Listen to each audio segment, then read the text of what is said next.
Hello everyone, I welcome you all in this lecture. Today we are going to study the new chapter from the subject pharmaceutical engineering, that is crystallization.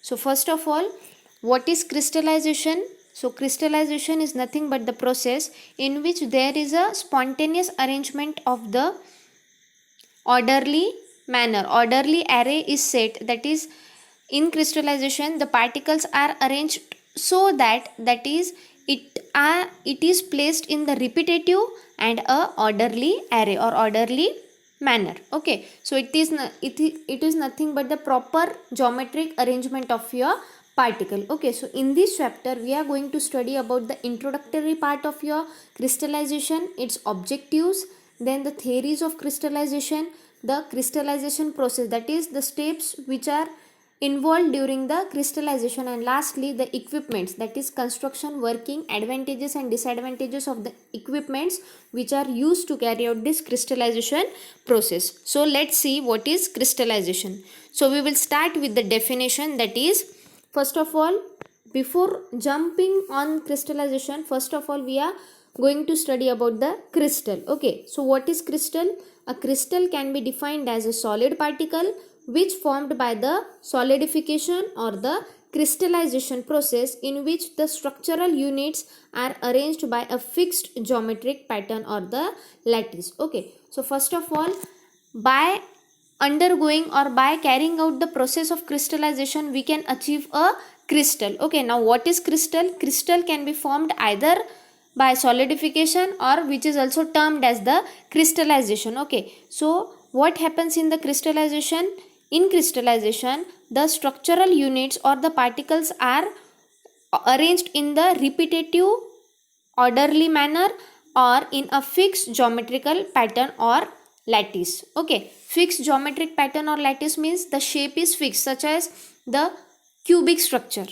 Okay, the hexagonal structure means here the crystal will have the particular structure and that particular structure is repeated several times. Okay, so that is nothing but the crystals which is formed by solidification or crystallization in which the structural units are arranged by a fixed geometrical pattern or the lattice. Okay, now what is crystallization?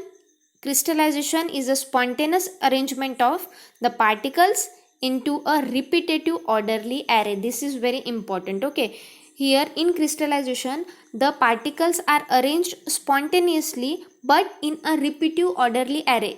What does it mean? That is, the particles are so arranged, that is the number of units repeats themselves to build up the particular crystal lattice or the particular crystal habit. Okay, so that is regular geometric pattern, that is one fixed or one regular geometric pattern is there for the formation or for the crystallization process. Okay, so this is the basic definition of your crystallization, that is the spontaneous arrangement of particles in the repetitive orderly array, that is nothing but the in a fixed geometric pattern or lattice. Okay, then next objectives and applications of crystallization की, ये जो हम crystallisation की process कर रहे हैं उसका क्या ऑब्जेक्टिव है, क्यों हमें क्रिस्टलाइजेशन करना है and where it is applicable. ठीक है, कि क्रिस्टलाइजेशन करने के बाद वो कहाँ पे अप्लीकेबल है. So first, in case of the purification of drug, very important part, कि जो लेबोरेटरी बेसिस पे आप जो ऑर्गेनिक केमिस्ट्री या केमिस्ट्री के प्रैक्टिकल्स करते हो या सिंथेसिस करते हो उसमें आप की एक स्टेप होती है, दैट इज रिक्रिस्टलाइजेशन. तो रिक्रिस्टलाइजेशन किस चीज के लिए करते हैं आप? That is to get the compound in its purest form, कि जो भी इम्प्यूरिटीज है, जो भी फॉरेन पार्टिकल्स का अगर इनकेस एंट्रैपमेंट हो तो वो बाहर जाना चाहिए या वो आपके फाइनल प्रोडक्ट में नहीं आना चाहिए, इसलिए आप क्या करते हो? Recrystallisation. Okay, so that is the main objective और application of your crystallisation is that purification of the drug, that is to get the drug or component in its purest form. Okay, so it is used for removing the impurities from pharmaceutical products, that is recrystallization technique. Okay, कि purification के लिए हम crystallisation करते जिसको कि हम एक step का नाम देते हैं रिक्रिस्टलाइजेशन. आइदर वो हॉट इथेनॉल या हॉट वाटर करके यूज करते हैं या तो उसको कूलिंग करके भी हम क्रिस्टलाइजेशन रिक्रिस्टलाइजेशन अचीव कर सकते हैं. Okay, then next better processing characteristics की क्या कि बेटर प्रोसेसिंग कैरेक्टरिस्टिक्स मतलब इन केस ऑफ माइक्रोमेरिटिक्स उसमें क्या होता है कि जो कार्स इंडेक्स है, हॉसनर्स रेशो है, एंगल ऑफ रिपोज है या तो फ्लो प्रॉपर्टी, ये सब उस कंपाउंड का एनहांस करने के लिए, क्योंकि जो प्रोडक्ट है उसको ड्राई करके तो आप उसका कुछ करेंगे, से फॉर एग्जांपल उसका टैबलेट करेंगे आप, तो टैबलेट के लिए क्या चाहिए कि उसका फ्लो प्रॉपर्टी अच्छा होना चाहिए. ठीक है, तो ये फ्लो प्रॉपर्टी का गुड से एक्सीलेंट करने के लिए आप क्या कर सकते हो, या क्रिस्टलाइजेशन आपको किस में हेल्प करेगा, to enhance the micromeritic property, that is for example से flow property, angle of repose. तो ये सब चीज़ों को उसका इफेक्टिव बनाने के लिए या ज़्यादा एनहांस करने के लिए the crystallization is helpful. Okay, that is recrystallization technique is use to change the micromeritics of the drugs. Okay, then ease of handling की क्या होता है कि हैंडलिंग ईजी बनाने के लिए भी आपका crystallization is very useful. Okay, so that facilitates the transportation and storage की इट विल ईजीली ट्रांसपोर्टेबल कि इजीली आप उसको ट्रांसपोर्ट कर सकते हो या इजीली स्टोर कर सकते हो after crystallization. Okay, the next is the better chemical stability. So by doing the crystallization or by forming the crystals are more chemically stable. Okay, so amorphous penicillin G is less stable than the crystalline one. Suppose कि जो antibiotic है penicillin G, अगर उसके दो forms में वो present है, एक एमॉर्फस फॉर्म और एक क्रिस्टलाइन फॉर्म, जो कि आपको बाद में आगे चल के इसी लेक्चर में डिफरेंस पता चलेगा एमॉर्फस और क्रिस्टलाइन में. तो उस एंटीबायोटिक पेनिसिलिन जी का एमॉर्फस फॉर्म में अगर वो प्रेजेंट रहा तो वो लेस केमिकली स्टेबल है, मतलब जल्दी से डिग्रेड हो जाएगा या कुछ होगा या उसके केमिकल नेचर में कुछ चेंजेस आएंगे as compare to the crystalline form of your penicillin G. मतलब ये क्या हो गया, एक एडवांटेज हो गया क्रिस्टलाइन पेनिसिलिन जी फॉर्म का over the amorphous penicillin G form. Okay, so next is improve the physical stability. It plays an important role in the product properties such as the suspension stability and hardness of tablet की क्या है, एक तो chemical stability आपका improve कर रहा है, better chemical stability दे रहा है आपको क्रिस्टलाइजेशन, उसके साथ ही फिजिकल स्टेबिलिटी भी एनहांस कर रहा है, जैसे कि क्या सस्पेंशन की स्टेबिलिटी बढ़ा रहा है या टैबलेट की hardness. Okay, so example is the using dehydrating material such as the dehydrated alcohol and glycerol.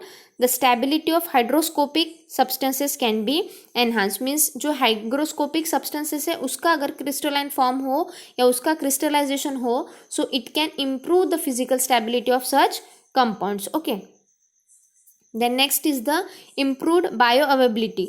ठीक है, तो bioavailability improve मतलब क्या, उसका मीनिंग क्या है कि बॉडी में एडमिनिस्टर करने के बाद वो ज़्यादा अवेलेबल है पर्टिकुलर ड्रग. अब ज़्यादा अवेलेबल है तो उसका मीनिंग क्या होगा कि उसका थेरापेटिक एक्शन ज़्यादा इफिशिएंट होगा. ओके, बॉडी में जिस काम के लिए, से फॉर एग्जांपल पेन किलर आपने लिया है, पेन किलर का क्या काम है बॉडी में कि वो आपको, अगर आपका बॉडी पर्टिकुलर पेन से गुजर रहा है तो उस पेन को आपको रिलीफ करना है, तो ये वो पर्टिकुलर ड्रग का क्या हो गया, थेरापेटिक एक्शन की बॉडी में जाके उसको एक पर्टिकुलर मैकेनिज्म फॉलो करके बॉडी में जो पेन हो रहा है उसको रिड्यूस करना है, तो ये हो गया उसका थेरापेटिक एक्शन. ओके, तो आप अगर उस ड्रग का बायो अवेलेबिलिटी इंप्रूव कर रहे हो by the formation of crystals, तो इसका मतलब क्या हो रहा है कि उसका थेरापेटिक एक्शन भी एनहांस हो रहा है, ज़्यादा इफेक्टिव हो रहा है. Okay, so example is the penicillin G does not dissolve immediately.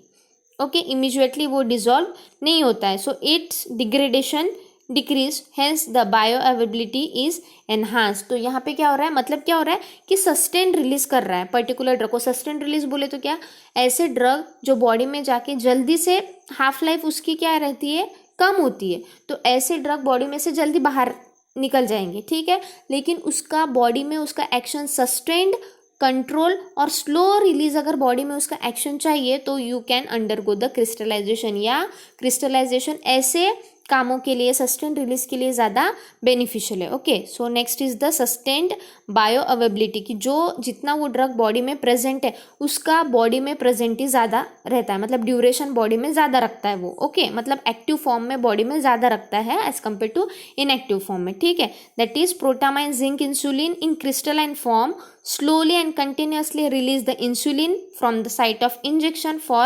Prolonged periods. ठीक है, तो ये सस्टेन्ड बायो अवेबिलिटी मतलब क्या होता है कि एक एग्जांपल दिया है इन्होंने कि प्रोटामाइन जिंक जो इंसुलिन है, अगर वो अपने क्रिस्टलाइन फॉर्म में प्रेजेंट रहा तो वो क्या करता है, स्लोली और कंटिन्यूअसली इंसुलिन को रिलीज करता है from the site of injection. क्यों, किस चीज़ के लिए, फॉर द प्रोलॉन्ग पीरियड्स की उसका ड्यूरेशन बढ़ाता है वो बॉडी में, सो it is beneficial. Okay, so next is the characteristics of the crystals, that is crystal lattice, crystal system or forms, and third one is the crystal habits. Now start with the crystal lattice. Okay, so it is defined as an orderly internal arrangement of particle in the 3D space. Okay, in 3 dimensional it is nothing but it is the orderly internal arrangement in the 3D space. 3 dimensional arrangement होती है, internal arrangement होती है particular particles की, तो उसको हम बोलते हैं crystal lattice. Okay, so here the in case of the crystal lattice two another terms are involve, that is axial angle and axial length. Okay, now first of all what is axial angle, that is the axial angle is the angle between the two perpendiculars to the intersecting faces is termed as the axial angle. Say for example कि ये जो perpendicular है तो इसमें ये जो angle बनता है तो ये एंगल क्या होगा आपका, एक्सियल एंगल। ओके, और उसके अपोजिट एक्सियल लेंथ क्या होगी कि distance between centres of two atoms, की ये एक एटम है, ये एक एटम है समझो, तो इसके बीच में का जो डिस्टेंस है that is nothing but your axial length. Okay, ये perpendicular angle between the two perpendicular intersecting faces.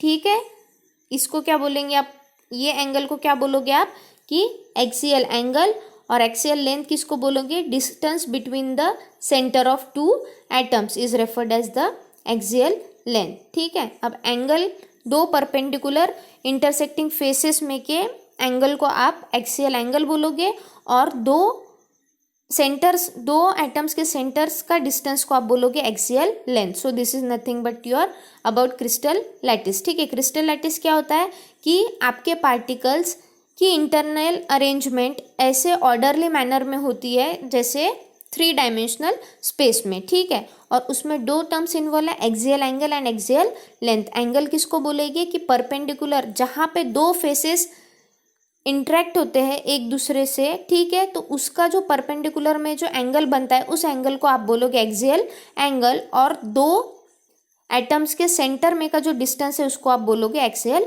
Length. Okay, now next is the unit cell. Okay, now what is unit cell, so it is unit single and smallest geometric portion which repeats itself to build up the whole crystal. ठीक है, ये एक unit cell है। ठीक है, तो ये unit cell क्या होगा, खुद को रिपीट कर रहा है।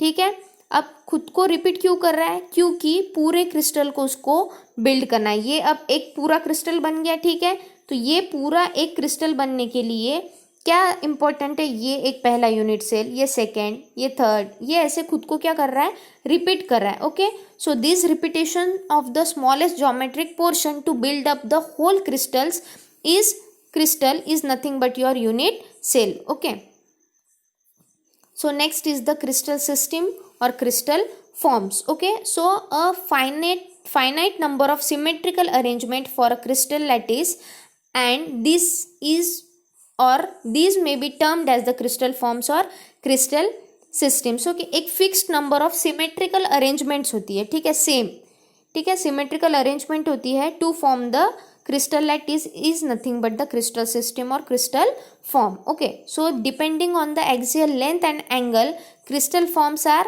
designated as the cubic, hexagonal, tetragonal, orthorhombic, monoclinic and triclinic. So these are the different forms of your crystal. ठीक है,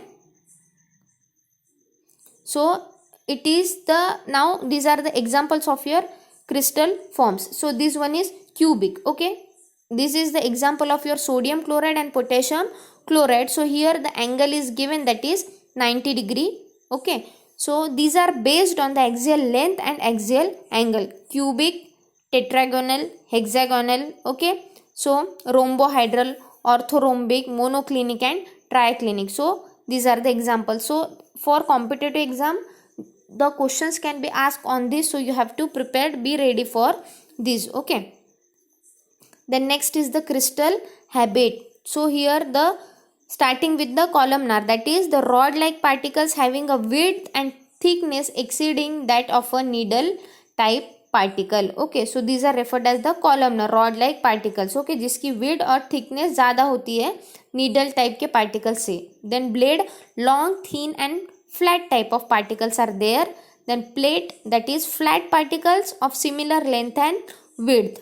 Tabular, flat particles or similar length and width, but the processing greater thickness and flakes as compared to plate. ठीक है, plate में क्या होता है, same flat और thin होता है जिसका लेंथ और विड्थ सिमिलर होता है, लेकिन टेबुलर में क्या होता है, फ्लैट पार्टिकल होता है उसका भी लेंथ और विड्थ सिमिलर होता है, but here the thickness and flakes are greater. Okay, equant, that is particles of similar length, width and thickness, जिसमें तीनों सिमिलर होता है, लेंथ भी, विड्थ भी और थिकनेस भी. Okay, acicular means needle like prisms. Okay, so these are the different crystal habits. Okay, that is plate, tabular, equant, columnar and your bladed and acicular.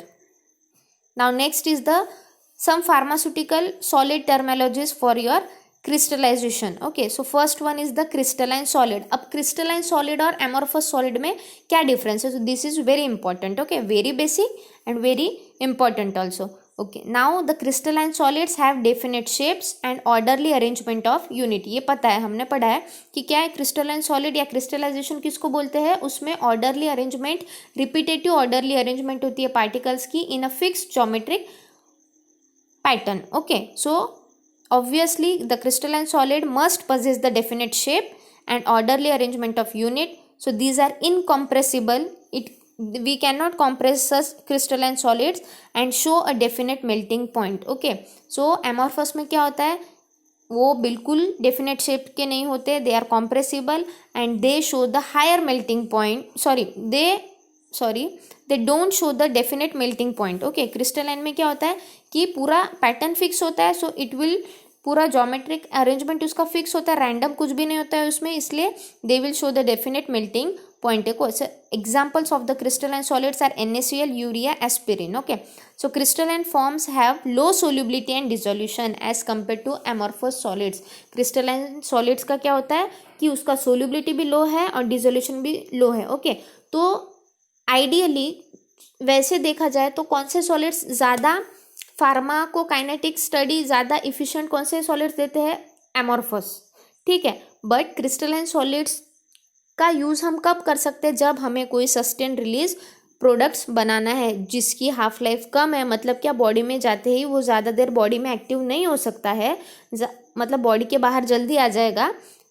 ठीक है, एक्सक्रीट जल्दी हो जाएगा उसका काम ख़त्म करके, लेकिन हमें उसकी बॉडी में ज़्यादा ज़रूरत है, मतलब क्या सेकेंड डोज लेने से पहले उसको ही हमें बॉडी में रखना है, तो उस टाइम पे हम क्या कर सकते हैं, ऐसे सस्टेन रिलीज प्रोडक्ट यूज़ करते हैं, मतलब वही डोज लेंगे हम, लेकिन उसका बॉडी में टाइम हमें ज़्यादा बढ़ाना है, तो at that time the crystalline solids are more useful. Okay, now opposite to the crystalline solids, amorphous solids do not have definite shapes, the structural units arranged randomly in the solid. ठीक है, उसमें fix geometric shape, crystalline में यहाँ पे randomly arranged. crystalline solids have fixed definite shape, amorphous do not follow the fixed definite or do not have the fixed definite shape. Okay, examples, glass, plastic, no biocene are the examples of your amorphous solid.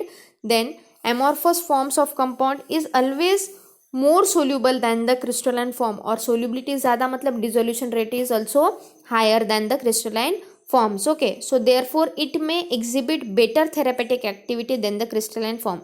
Yes, why? क्योंकि क्या है, इसका solubility ज़्यादा है crystalline form से, मतलब इसका dissolution ज़्यादा है, मतलब इसका absorption ज़्यादा होगा, faster होगा. absorption faster है तो blood circulation में ज़्यादा जल्दी पहुँच जाएगा, और मतलब इसका थेरेपेटिक एक्टिविटी भी ब्लड सर्कुलेशन में पहुंचने के बाद क्या है, बॉडी में बहुत ज़्यादा फास्ट रेट में ये क्या स्प्रेड हो जाएगा और खुद का काम करेगा, मतलब थेरेपेटिक एक्टिविटी इसकी ज़्यादा हुई as compare to your crystalline form. Okay, so example are the amorphous novobiocene has a significant biological activity than the crystalline one, ठीक है। ये नोवोबायोसिन का हमने एग्जाम्पल लिया, उसका ही क्रिस्टलाइन फॉर्म लिया और उसका एमोरफस फॉर्म, बट उसका एमोरफस फॉर्म ज़्यादा सिग्निफिकेंट बायोलॉजिकल एक्टिविटी देता है, ज़्यादा इफिशिएंट थेरेपेटिक एक्टिविटी देता है as compare to its crystalline form. So this is the difference between the crystalline solids and the amorphous solids. Okay, and this is very important one also. Then next is the crystal hydrates. Okay, now what is crystal hydrates? That is, some drugs have greater tendency to associate with water. They have the greater tendency to get water entrapment. Okay, generally क्या होता है कि diagram में आप देख सकते हो, इसमें क्या हो रहा है, ये है आपका एपीआई, ठीक है, ये है आपका अनहाइड्रेट, ठीक है. अनहाइड्रेट का हाइड्रेट फॉर्म में कन्वर्जन कैसा होगा कि आपका एपीआई बोले तो एक्टिव फार्मास्यूटिकल इंग्रेडिएंट, जो कि आपका ड्रग समझ लो, ठीक है. ड्रग कि ये क्रिस्टलाइन फॉर्म में प्रेजेंट है, ठीक है. तो ये क्रिस्टल्स जब वाटर के कांटेक्ट में आता है तो ये वाटर इनके बीच में एंट्रैप्ट हो जाते हैं. तो ऐसे स्ट्रक्चर को आप बोलोगे हाइड्रेट्स. हाइड्रेट्स मतलब क्या, क्रिस्टल पार्टिकल्स ने वाटर पार्टिकल को, वाटर मॉलिक्यूल को एंट्रैप्ट किया है, तो that's why it is referred as the crystal hydrate. Hydrates क्यों बोला है, क्योंकि यहाँ पे क्रिस्टल का एसोसिएशन किससे है, वाटर मॉलिक्यूल से, ठीक है. That's why it is referred as hydrates. Okay, तो resulting substances is referred as the drug hydrate.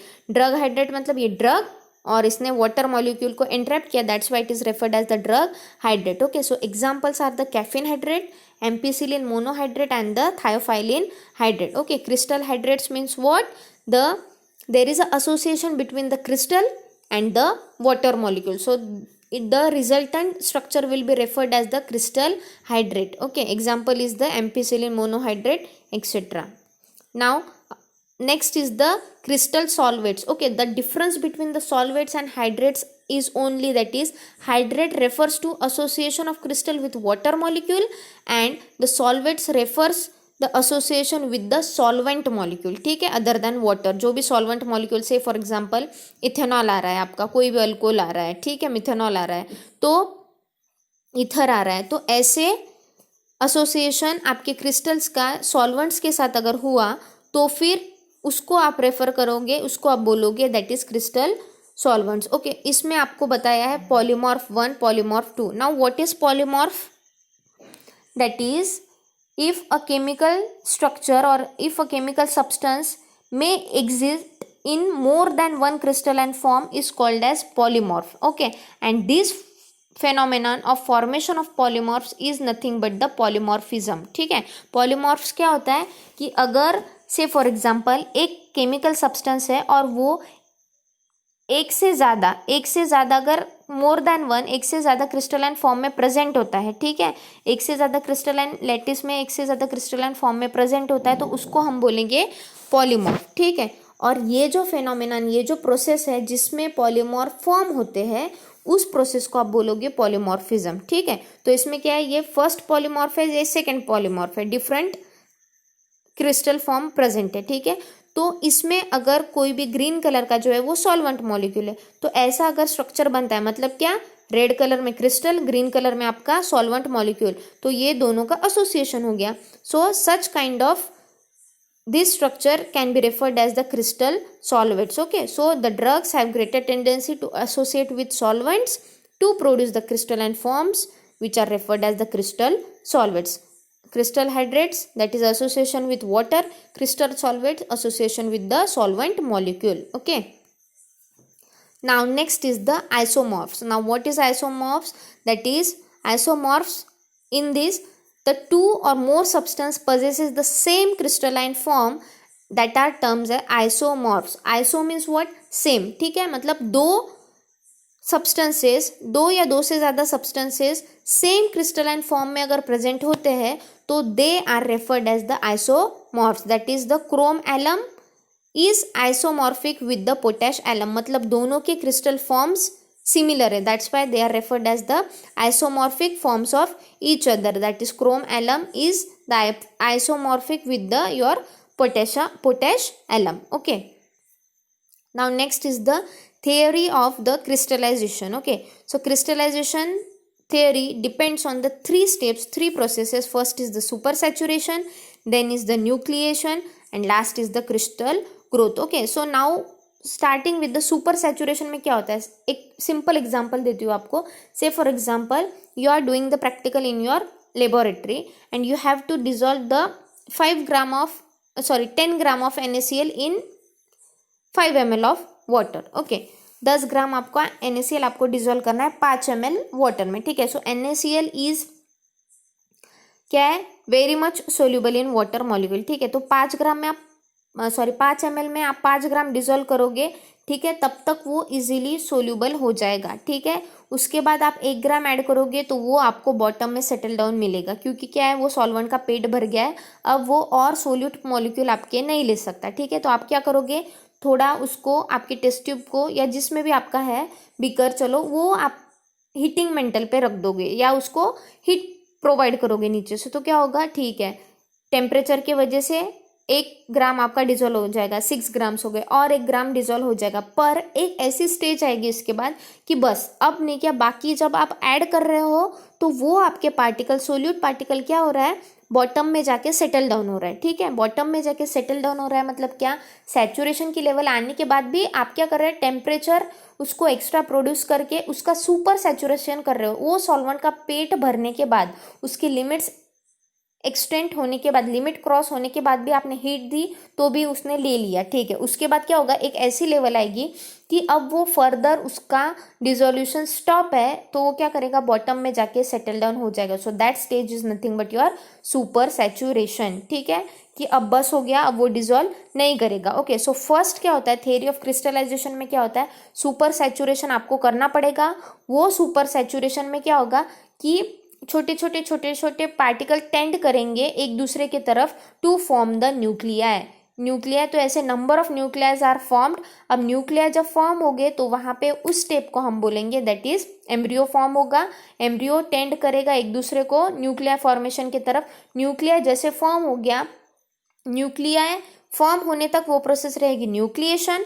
और एक बार न्यूक्लिया फॉर्म हो गया, दैट उसके बाद उस स्टेप को आप बोलेंगे, उसके बाद के स्टेप को क्रिस्टल ग्रोथ. मतलब पहले सुपर सैचुरेशन होता है, सुपर सैचुरेशन होने के बाद पार्टिकल्स टेंड करेंगे एक दूसरे की तरफ, जो कि एम्ब्रियो बोलते हैं उसको, न्यूक्लिया फॉर्म करने के लिए. जैसे न्यूक्लिया फॉर्म हो जाता है उसके बाद जो भी फॉर्मेशन होता है, जो भी ग्रोथ होती है, उसको आप बोलेंगे crystal growth. So this is the simple steps involve in the crystallization, that is nothing but the theory of crystallization. Okay, now first, that is super saturation. So it can be done by the following ways. First, heating the solution heat करके कर सकते हैं. cooling the solution, formation of a new solute, एक new solute form करके, या तो addition of a new substance, कोई दूसरा सब्सटेंस ऐड करके. मतलब ये 4 स्टेप फॉलो करके आप सुपर सैचुरेशन की प्रोसीजर कैरी आउट कर सकते हो. Okay, next is the nucleation. Nucleation क्या होता है कि during the random motion the atoms, molecules और ion will come closer to one another and forms the aggregates called as clusters. पहले क्या होता है कि एक दूसरे की तरफ वो आते हैं सुपर सैचुरेशन होने के बाद, एटम, मॉलिक्यूल, आयंस जो भी है. ठीक है, to form the aggregates which is referred as the clusters. Okay, so this cluster will combine to form an embryo. In this stage only the lattice formation begins. मतलब total crystal growth नहीं होता है, lattice formation will start. So this embryo combine to form the nuclei. From nuclei crystals are formed. So that is referred as the crystal growth. Okay, मतलब क्या होता है, super saturation हम करके ले रहे हैं, आइदर हीटिंग, कूलिंग, एक नया न्यू सोल्यूट फॉर्म करके, या तो एडिशन ऑफ न्यू सब्सटेंस करके. ठीक है, जैसे सुपर सैचुरेशन होता है उसके बाद जो आपके मॉलिक्यूल्स, एटम्स है, वो एक दूसरे की तरफ टेंड करेंगे एग्रीगेट्स फॉर्म करने के लिए, जिसको हम बोलेंगे क्लस्टर्स. ओके, तो वो क्लस्टर्स एक दूसरे के साथ कंबाइन हो गया और फॉर्म करेंगे आपके एम्ब्रियो.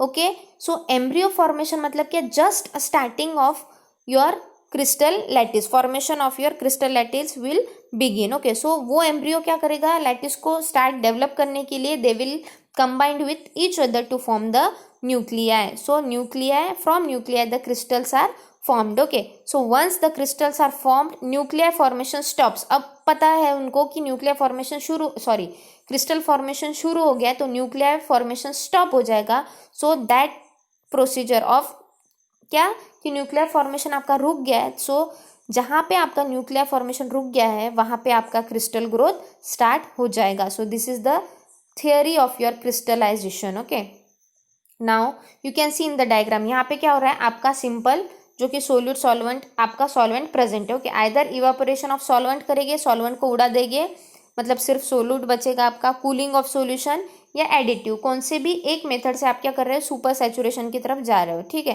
तो अब आपको मिल गया सुपर सैचुरेटेड सॉल्यूशन, जिसमें आपको ये ब्लू कलर में क्या दिख रहा है, पार्टिकल दिख रहे हैं, जो कि आपकी फर्स्ट स्टेज है आपकी क्रिस्टलाइजेशन की. Okay, then addition of crystals और ब्रेकिंग ऑफ क्रिस्टल्स. ठीक है, क्लस्टर्स फॉर्म हो गए जो कि न्यूक्लिएशन में है, एम्ब्रियो फॉर्म हो गया, that is lattice arrangement, just starting हो रहा है आपका, beginning of lattice formation, and next is the nuclear. ठीक है, जैसे न्यूक्लियर फॉर्म होता है, ये हो गया आपका nucleation, diffusion and deposition of the particles on the nuclear. फिर क्या होगा, एक ऐसी स्टेज आएगी कि न्यूक्लियर फॉर्म हो गया तो न्यूक्लियर फॉर्मेशन स्टॉप हो जाएगी और क्रिस्टल ग्रोथ आपकी स्टार्ट हो जाएगी. देखिए आप, इसमें आपको particular rod shape, needle shape, कौन से शेप के क्रिस्टल्स ग्रो करेगी बाद में. Okay, so this is the simple theory of your crystallization. It starts with the super saturation, then there is a formation of your clusters which tends to form the embryo get combined with each other to form the nuclei, and then nuclei is converted into your crystals. Okay, now next is the Mayer's supersaturation theory. Okay, generally, so here in this Mayer's theory, so it is generally the defined relationship between the concentration and temperature. Okay, concentration, ऐसा concentration और ऐसा temperature where the crystal will spontaneously form in the unseeded solution. Plain solution में crystal growth आपकी form होगी, but dependent on the temperature and your concentration of your solute. Okay, so according to it the super solubility curve represents the limit at which the nuclear formation begins spontaneously and consequently the point where crystallization can start in the absence of solid particle. मतलब Myers theory का कहना है कि saturation या फिर आपका normal solubility curve मतलब क्या कि ठीक है, इतने ml में इतना आपके सोल्यूट पार्टिकल इजीली डिजोल्व हो सकते हैं. ठीक है, तो नॉर्मल सोल्युबिलिटी कर्व कहाँ है, और नॉर्मल सोल्युबिलिटी कर्व से सुपर सैचुरेटी वाले कि सुपर सैचुरेशन जब होता है, सुपर सोल्युबिलिटी वाली कर्व हमें कब तक अचीव होगी, मतलब क्या है कि आपके पार्टिकल्स सुपर सैचुरेटेड पोजीशन में कब आएंगे, that is studied by the Mayer's theory dependent on the temperature and concentration. Okay, now here you can see the diagrams in the Mayer's theory. ये diagram आप देखिए, इसमें क्या है, this AB curve represents the normal solubility curve, normal without super saturation. Okay, so this is the super solubility curve जहाँ पे क्या होता है, super saturation हो रहा है. so यहाँ पे here the temperature and concentration, these are the two factors on which this Mayer's theory is based. Okay, so here a plot of temperature versus concentration of solute is shown. Okay, the curve AB represents the normal solubility, the curve FG represents the super solubility, which is roughly parallel to the normal solubility. Okay, the region enclosed between the two curves AB and FC is referred as the metastable state. Okay, metastable state मतलब इसके बीच में जो भी area आएगा उसको metastable state बोलेंगे. Metastable state मतलब क्या कि चेंजेस के लिए रेडी है वो फेज. इसमें हो सकता है आपका सुपर सैचुरेशन, हो सकता है पार्टिकल्स नीचे जाके बॉटम में सेट हो सकते हैं. So that stage is nothing but the metastable state. Okay, so consider a point C with a definite composition and temperature. Okay, यहाँ पे you have to consider the point C. Okay, so on cooling this solution, crystallization is expected to start from point P, but this does not happen. कि क्या है, क्या expected है कि crystallization यहाँ पे point P से start होगा, but ऐसा नहीं होता है. Okay, so according to Mayer's theory, crystallization do not start at point P, but it takes place somewhere in the neighborhood of the point D. ठीक है, तो Mayer's theory क्या बताता है कि यहाँ पे जो नॉर्मल आपकी थियोरी है उससे पॉइंट पी की जगह पे क्रिस्टलाइजेशन स्टार्ट होना चाहिए, बट ये यहाँ पे स्टार्ट ना होते हुए कहीं तो डी पॉइंट के आसपास आपका क्रिस्टलाइजेशन स्टार्ट होता है. Okay, so Miers states that under the ideal condition of crystallization nucleus formation starts at FG and crystal growth begins.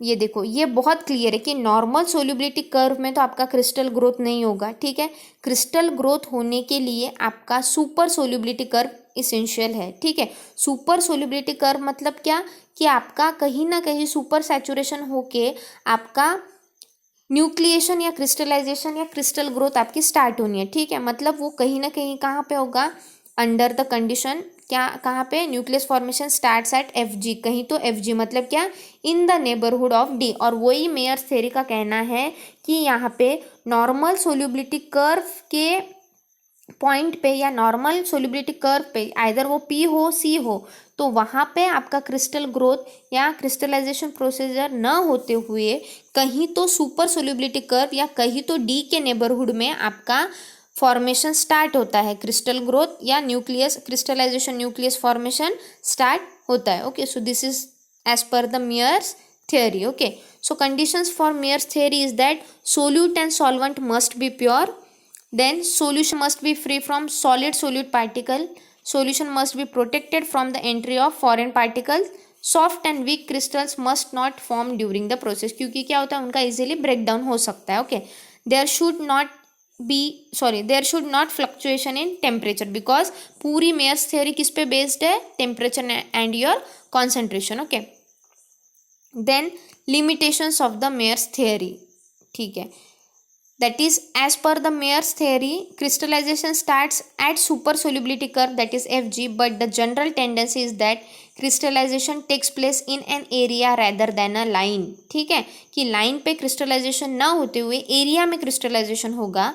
if the solution is kept for long periods nucleation starts well below the super solubility curve. Okay, अगर large volume present रहेगा तो भी nucleation start well below the super solubility curve. Okay, so this theory is applicable only when the pure solute and solvent is taken। Okay, so practically it is not possible all the times to get the pure solute or solvent। Okay, so during crystallization the solution may become contaminated with dust particles or from the container, तो उसके भी crystals बन सकते हैं, क्योंकि pure form में आपका सिर्फ सोल्यूट पार्टिकल ही जाके सेटल डाउन होगा, इसकी कोई गारंटी नहीं। अगर कंटेमिनेशन या डस्ट पार्टिकल प्रेजेंट है तो वो भी जाके न्यूक्लिएशन उसका भी हो सकता है। Okay, then solubility curve। Okay, so solubility curves are useful in predicting the experimental conditions desired for crystallization of a substance, कि कब आपकी नॉर्मल solubility curve आएगी और कब उसका कन्वर्जन आपका solubility सुपर solubility curve में होगा, जिसकी वजह से हम क्या डिटरमाइन कर सकते हैं, आपका starting of और initialization of your crystallization process। Okay, since super saturation is achieved by reducing the temperature, the influence of temperature on solubility of substance is important. Okay, क्योंकि सुपर सैचुरेशन से हम कौन से वे में अचीव कर सकते हैं, आइदर कूलिंग और हीटिंग, मतलब temperature is important parameter for the super saturation. Okay, so the graph drawn by taking the temperature on X axis and the solubility on the Y axis. Okay, मतलब इसमें relation क्या है, based on the temperature, की temperature बढ़ता है तो क्या होता है, कम होता है तो क्या होता है। Okay, then we can see with the diagram. देखिए डायग्राम में क्या है, this is the curve 1, okay, and this is the curve 3। okay, so curve 1 में कौन प्रेजेंट है, आपका पोटेशियम नाइट्रेट, और कर्व 3 में क्या प्रेजेंट है, आपका sodium thiosulphate. Okay, so here in curve 1 the solubility substance increase with the increase in temperature, जैसे ही टेम्परेचर बढ़ रहा है तो सोल्युबिलिटी आपका पोटेशियम नाइट्रेट का भी बढ़ रहा है, ठीक है।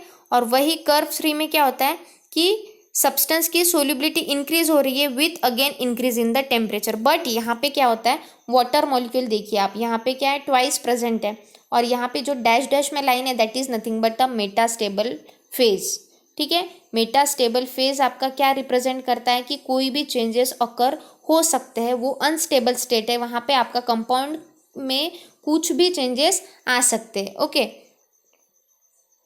बट अब यहाँ पे क्या हो रहा है, यहाँ पे कोई भी हाइड्रेट प्रेजेंट नहीं है, but in this case the hydrates can be observe, यहाँ पे ज़्यादा, उससे कम और लास्टली अनहाइड्रस, जहाँ पे एक भी वाटर मॉलिक्यूल आपका प्रेजेंट नहीं होगा। ओके, सो कर्व 1 में क्या हो रहा है, curve 1 represents the potassium nitrate where the solubility of substance increase with increase in temperature. Okay, curve 3 में क्या हो रहा है, curve 3 represents the sodium thiosulphate. So in this the solubility of substance increase rapidly with increase in temperature, same like the curve 1. Okay, but inflections are observed in the curve 2 represents the different hydrates. Hydrates मतलब क्या, entrapment या association of crystal with your water molecule. इसमें 5 to half, यहाँ पे anhydrous मतलब water molecule नहीं होगी. Okay, so this is nothing but the solubility curve. Then here in next diagram we can see the curve 2 and curve 4. This is curve 2, this is curve 4. ठीक है, curve 2 will represent the sodium carbonate NaCl and curve 4 is representing the sodium chloride. Okay, so here curve 2 will represent the NaCl, that is sodium chloride, and curve 4 is representing the sodium carbonate. Okay, now curve 2 represents the sodium chloride. In this solubility increases with increasing temperature but to a marginal extent, कि increase हो रही है पर ज़्यादा increase नहीं हो रही. Okay, उतना मार्जिनल एक्सटेंट नहीं है, जैसे कि ड्रास्टिक चेंज नहीं दिख रहा है हमें उसके कर्व में. Then curve 4 represents the sodium carbonate. This curve is unusual, कि सडन हो रहा है, पहले इंक्रीज हो रहा है फिर यहाँ पे कुछ डिक्रीज हो रहा है. ठीक है, मतलब here the solubility increases with increase in temperature if it is hydrated, if it is in its hydrated form. Once the compound turns into monohydrate form, its solubility decreases. देखिए आप कि यहाँ पे हाइड्रेटेड फॉर्म में present है, यहाँ पे metastable में प्रेजेंट है, चेंज हो रहा है मतलब वो हाइड्रेटेड फॉर्म में गए जहाँ पे 7 वाटर मॉलिक्यूल्स प्रेजेंट है. ठीक है, बाद में जब वो यहाँ पे मोनोहाइड्रेट फॉर्म में आ जाते हैं तो उसकी सोल्यूबिलिटी भी डिक्रीज हो जाती है. Okay, so this is how the solubility curves goes with your sodium carbonate and your sodium chloride. Okay, so this is all about today's lecture. Today we have started with the basic introductory part of your crystallization. We have studied the definition of crystallization, objectives and application of crystallization. Then we have started with the pharmaceutical terms of crystallization, that is what is crystalline solid, amorphous solid, isomorphs, etc. We have studied the different about the crystal forms, that is crystal lattice, habit, crystal system or crystal forms. Okay, we have studied the theory of crystallization, in that supersaturation, nucleation and crystal growth, and we have studied the Mayer's theory and solubility curve. Okay, in next lecture we will study the equipments used in crystallization. Thank you so much.